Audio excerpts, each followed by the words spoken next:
Boa tarde, queridos irmãos. Sejam bem-vindos mais uma vez à nossa casa de oração, onde realmente sabemos que basta entrar na nossa casa para que comecemos a receber a ajuda, a proteção, a luz do alto. Como sempre, todos os temas que são abordados neste horário, nas palestras da casa, são todos muito interessantes e alguns, ou vamos dizer assim, a maioria, já do conhecimento de todos, mas o fato de que o palestrante vai nos lembrar e principalmente nos ajuda a pensar que é um pouquinho por dia, porque o conhecimento a gente até pode ter, mas a mudança, o querer, o fazer melhor é um pouco de cada dia. Que todos nós possamos agradecer e lembrar. Com certeza sairemos daqui muito melhores do que quando aqui chegamos. Muita luz, obrigada. Que assim seja. Que assim seja. Olá, um bom final de tarde a todos.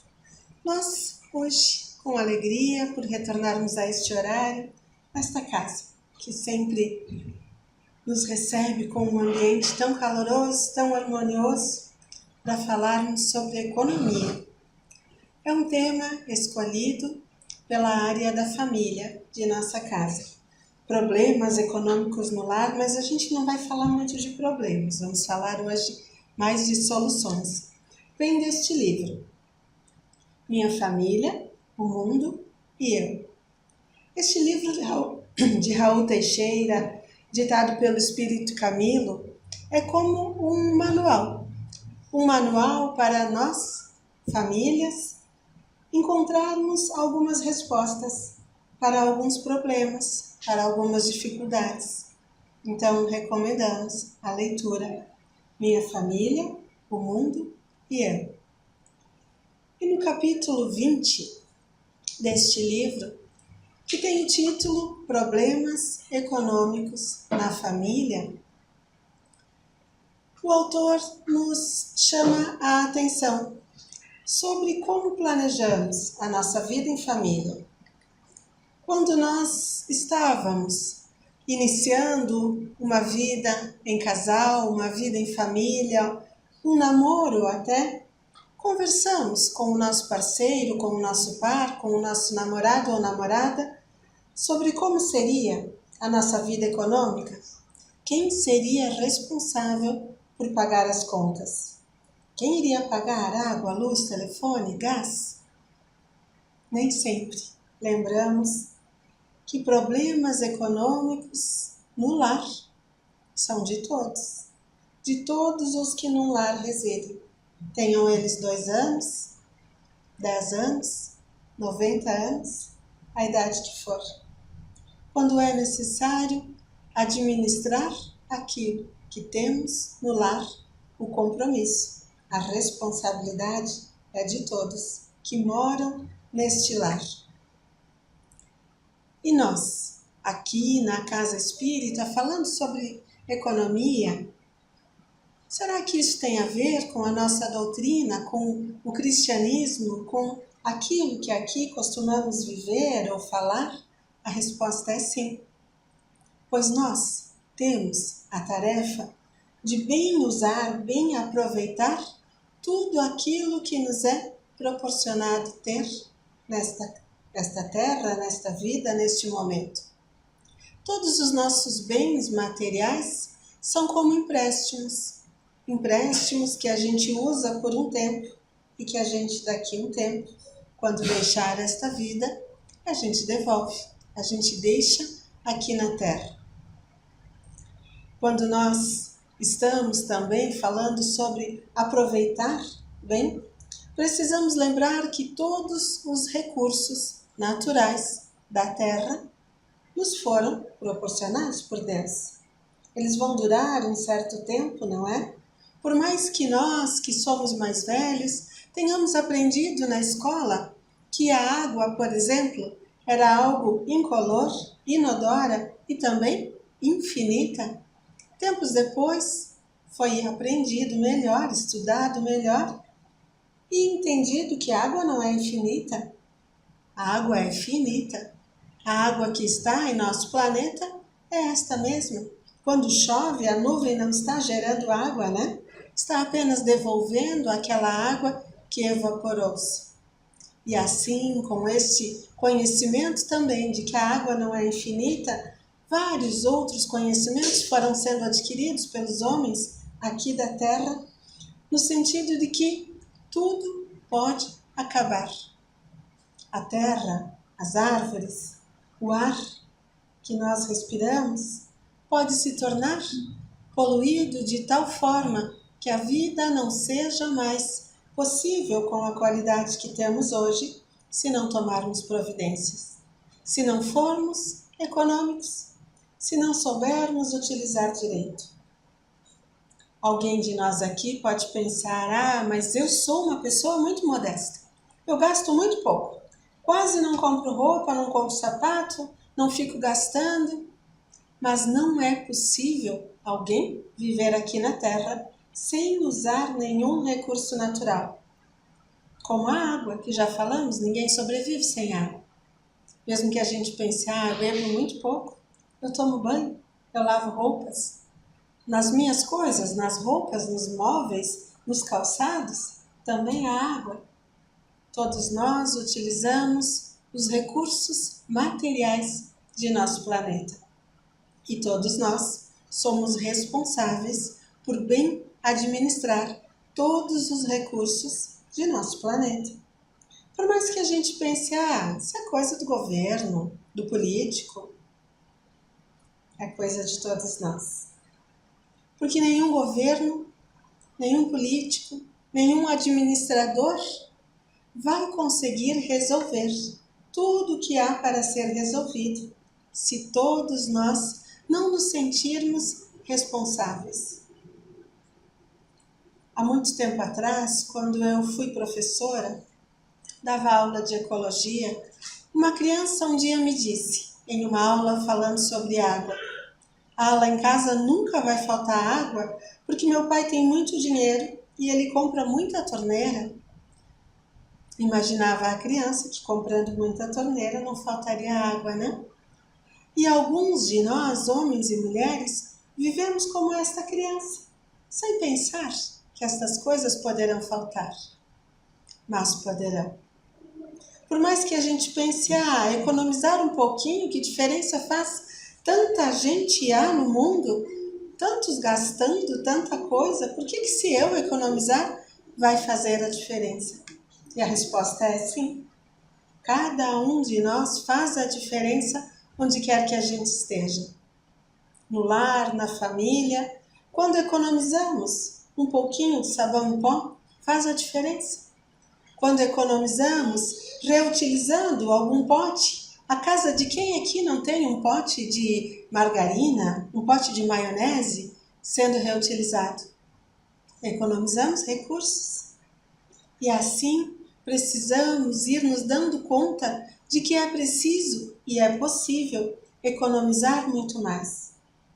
É possível que a gente utilize melhor tudo o que há à nossa volta, sem que a gente seja pão duro, sem que a gente não tenha o necessário e sem que a gente acumule coisas demais.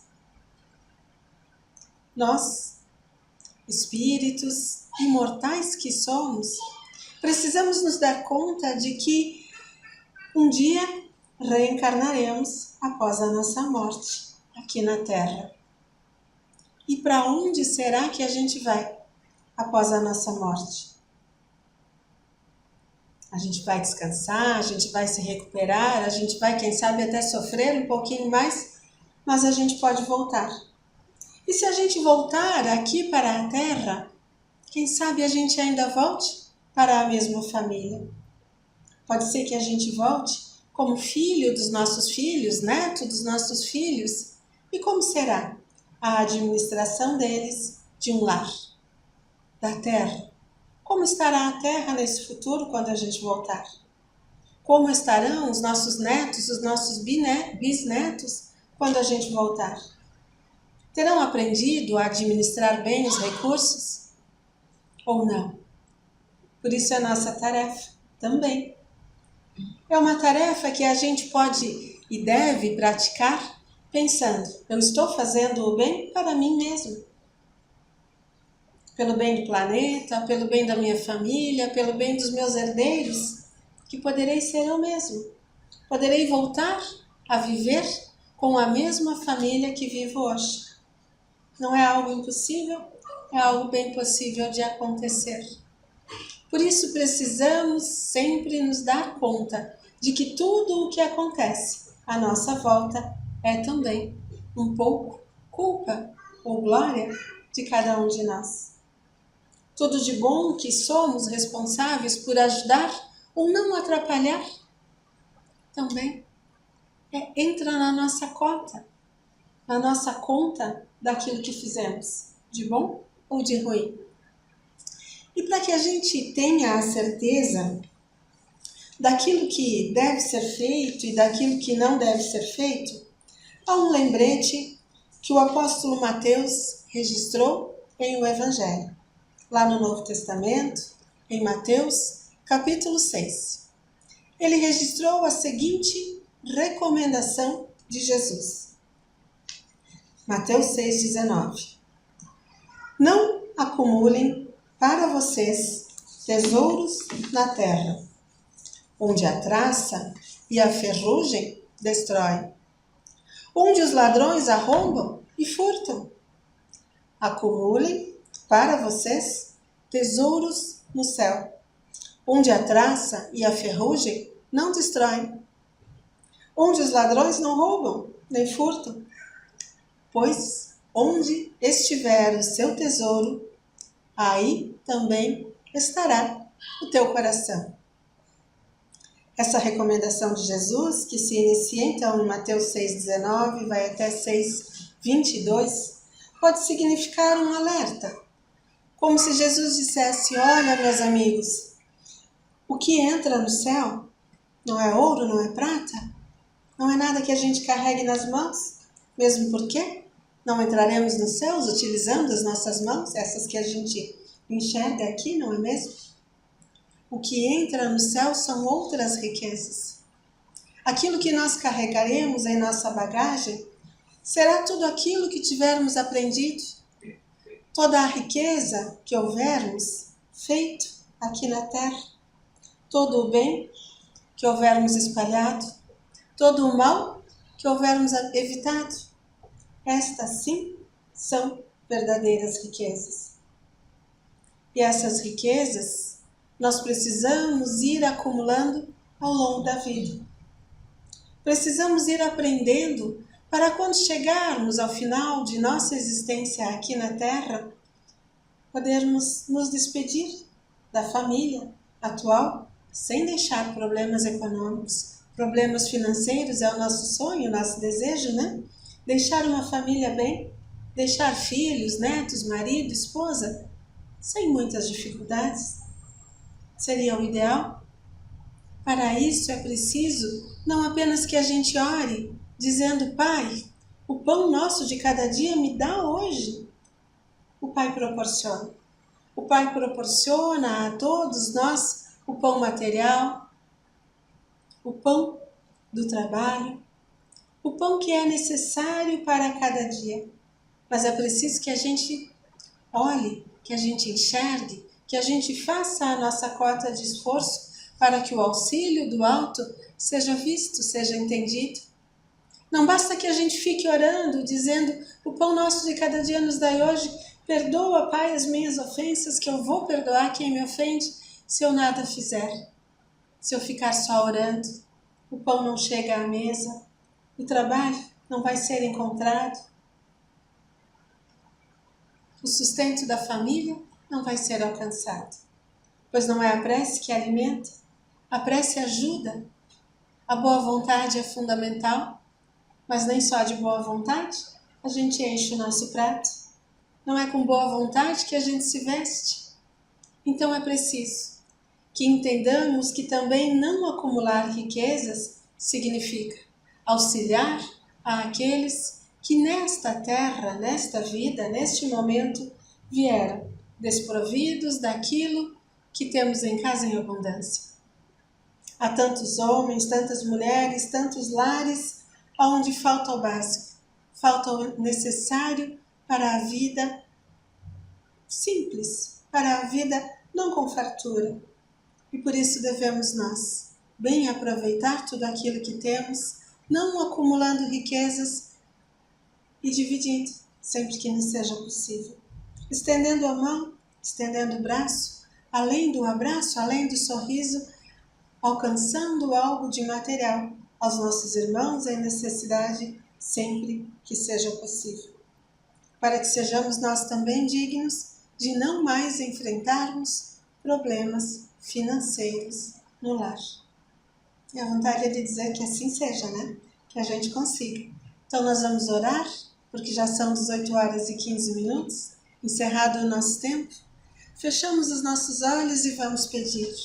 Pai, Pai amoroso e bom, que sejamos nós um dia competentes para fazer a Tua vontade, para conseguirmos distribuir a todos os homens e mulheres, todas as crianças na terra, aquilo que seja necessário, para que cada lar tenha pão, para que cada pessoa tenha agasalho e teto, para que a todos não falte o necessário.